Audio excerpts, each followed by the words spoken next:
Un cantante de rap condenado a 3 años de cárcel por escribir canciones contra la monarquía.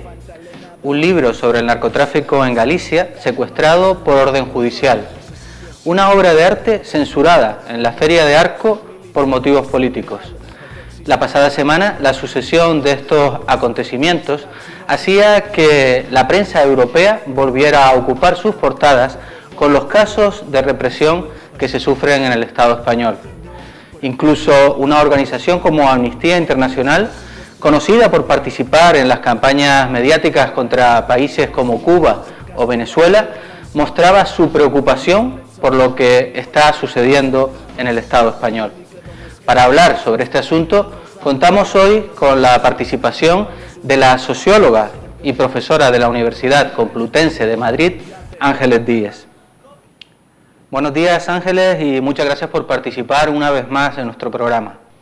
Bueno, muchas gracias a vosotros por invitarme a plantear algunas de las cosas que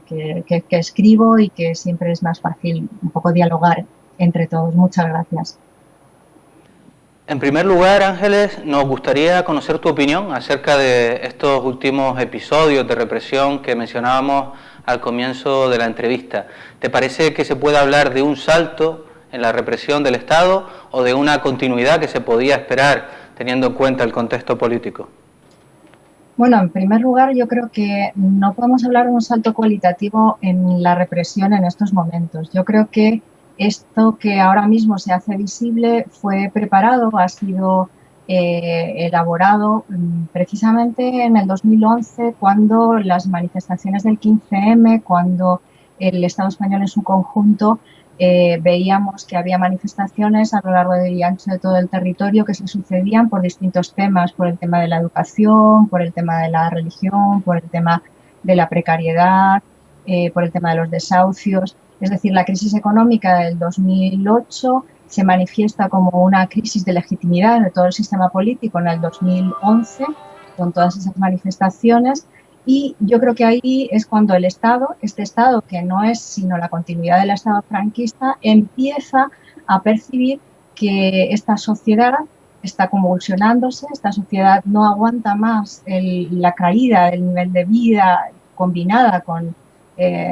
unas condiciones que no tienen una perspectiva de futuro, ¿no?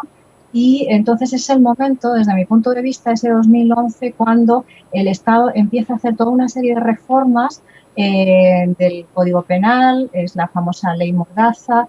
toda una serie de medidas en previsión de lo que puede pasar después. Y lo que estamos viviendo en este momento es la continuidad de esa represión que no había sido necesaria en los momentos de auge económico y de bonanza, y que a partir del 2011 parece que empieza a percibirse por parte de los poderes fácticos como necesario el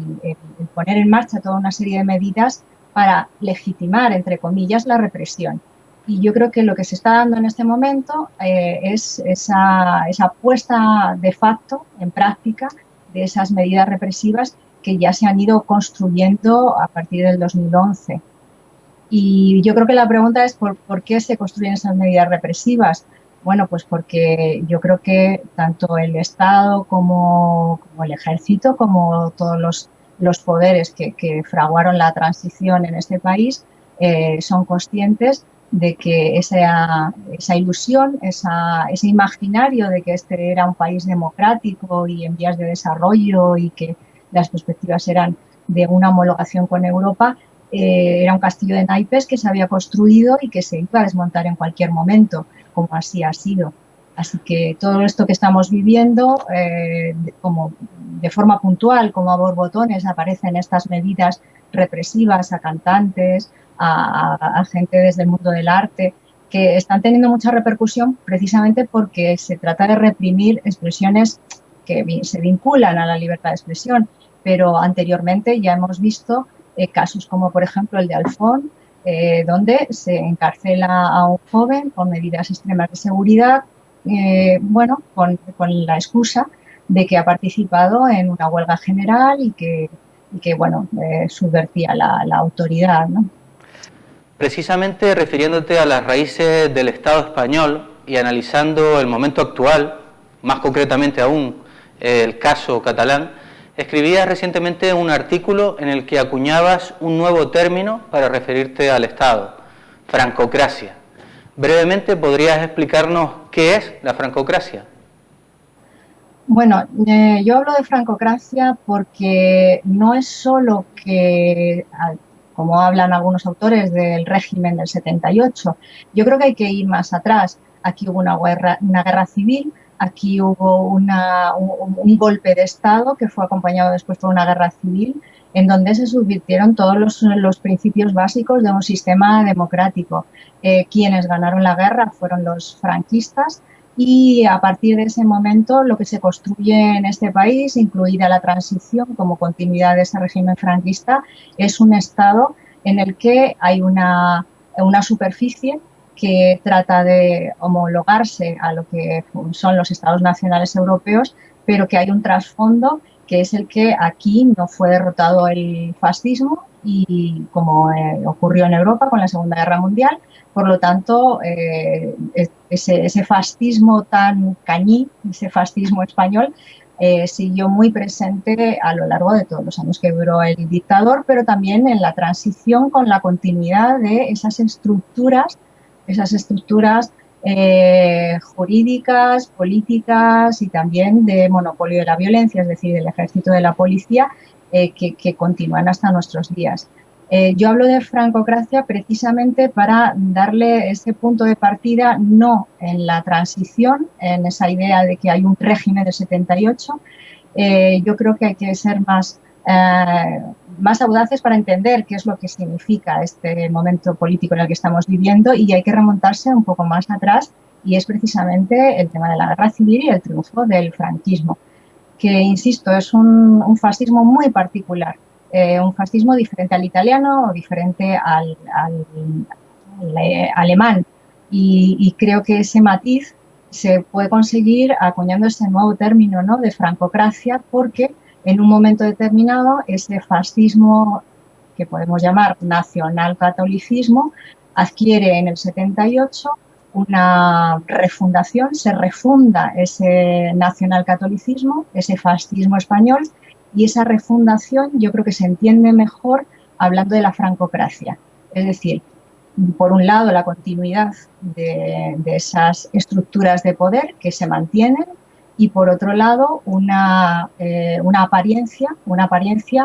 que permite estar en instancias internacionales como la Unión Europea o la instancia militar de la OTAN.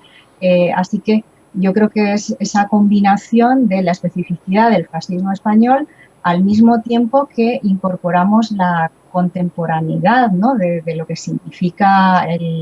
esos cambios necesarios para poder ser aceptable en términos de participar en instituciones europeas e internacionales, como puede ser esa organización militar como es la OTAN. En lo que se refiere a la transición, hasta hace pocos años eran muy pocos los que se atrevían a criticar este periodo, presentado por la historiografía oficial y por los medios como modélico. Hoy las críticas son más numerosas e incluso llegan, aunque sean en ocasiones tibias, desde sectores que participaron en esta transición, como el PSE. Pero estos sectores también a menudo se justifican diciendo que si no fue modélica, por lo menos fue la única transición que podía hacerse en aquel momento, teniendo en cuenta el contexto y la correlación de fuerzas. ¿Qué opinión te merece este punto de vista? Bueno, yo creo que es muy difícil y además no tiene mucho sentido a posteriori, ¿no?, a post facto, decir qué es lo que hubiera sido posible o no. Lo que de hecho se vio fue esa aceptación por parte de la mayor parte de la izquierda, no de la izquierda extraparlamentaria, porque no olvidemos que había muchos grupos radicales de izquierdas, transformadores, que tenían un planteamiento revolucionario y que supieron verlo en el momento, la oportunidad que había de dar ese salto, pero realmente lo que ocurrió es que, sobre todo liderados por el PC, la opción que todo el mundo consensuó, pero fue la de esta transición modélica, entre comillas, ¿no?, modélica como reproducción del franquismo, ¿no?, continuidad del franquismo. ¿Se podría haber hecho otra cosa? No. yo creo que lo importante es señalar qué potencialidades hubo en ese periodo, en esa transición, en las bases sociales, en las bases obreras de este país, que, que, que de alguna forma pueden conservarse, pueden mantenerse. Y me estoy refiriendo a toda aquella gente, a mis padres, a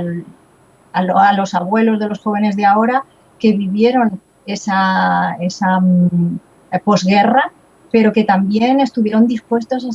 a sacrificar su vida por mejorar las condiciones de vida. Toda esa potencialidad que estaba en la transición y que fue traicionada por los líderes de izquierdas, yo creo que lo importante es ver qué es lo que se conserva de ahí, qué elementos hay ahí que pueden augurar un futuro diferente al que se nos está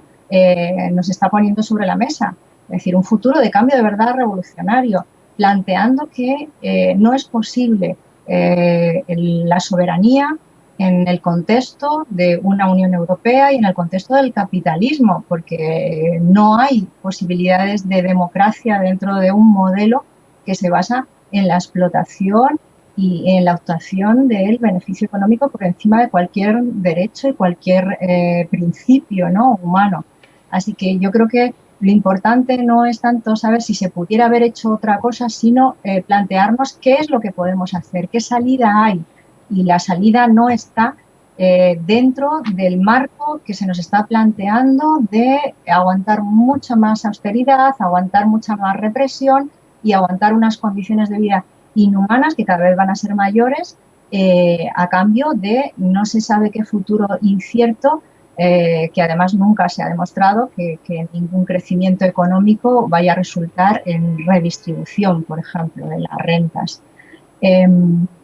Yo creo que esa es la clave, es decir, no interpretar el pasado en qué hubiera sido posible o qué posibilidad o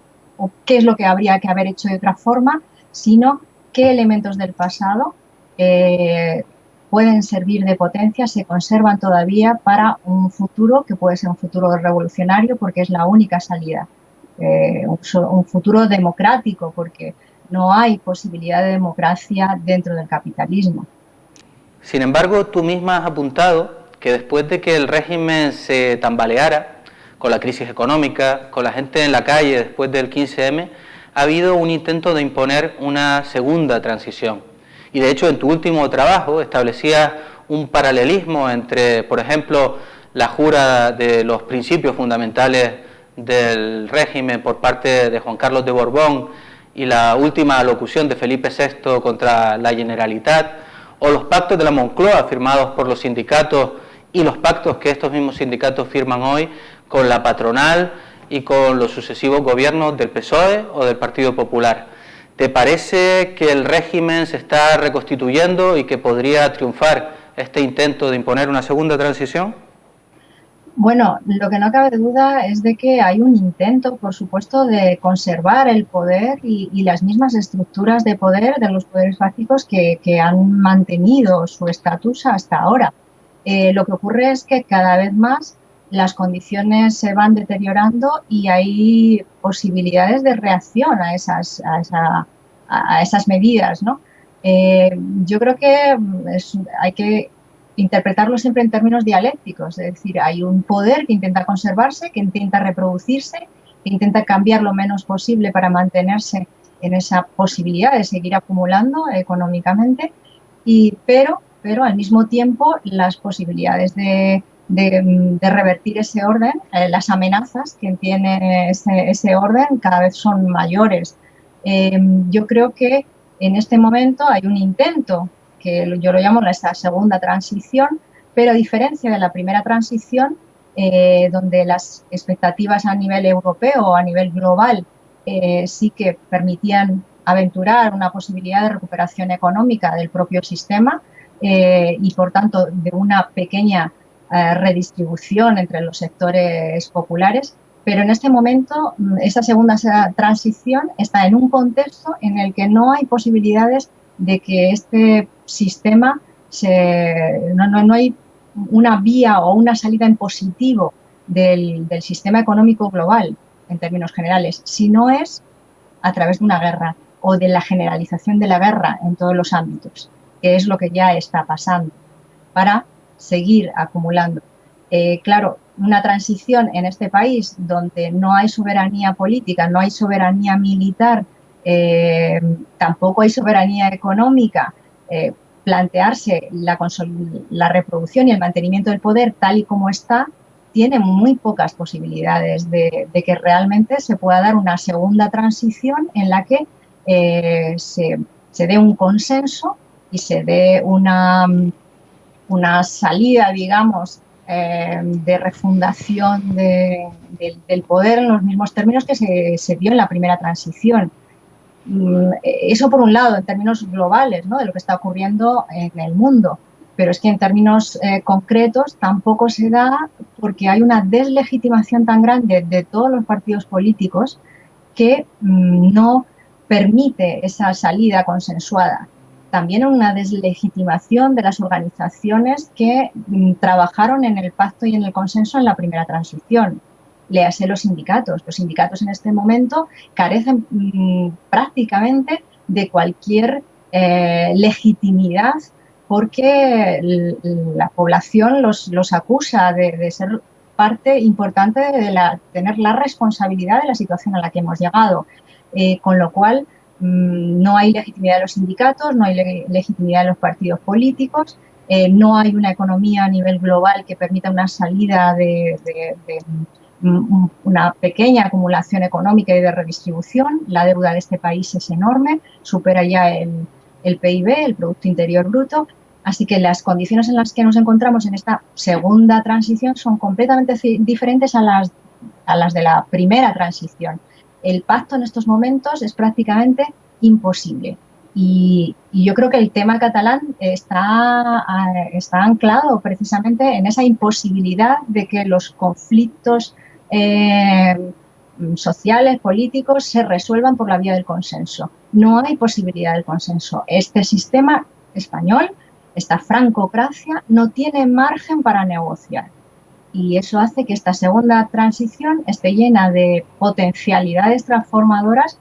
pero al mismo tiempo de potencialidades totalmente regresivas, como las de un recrudecimiento de todos los elementos fascistas.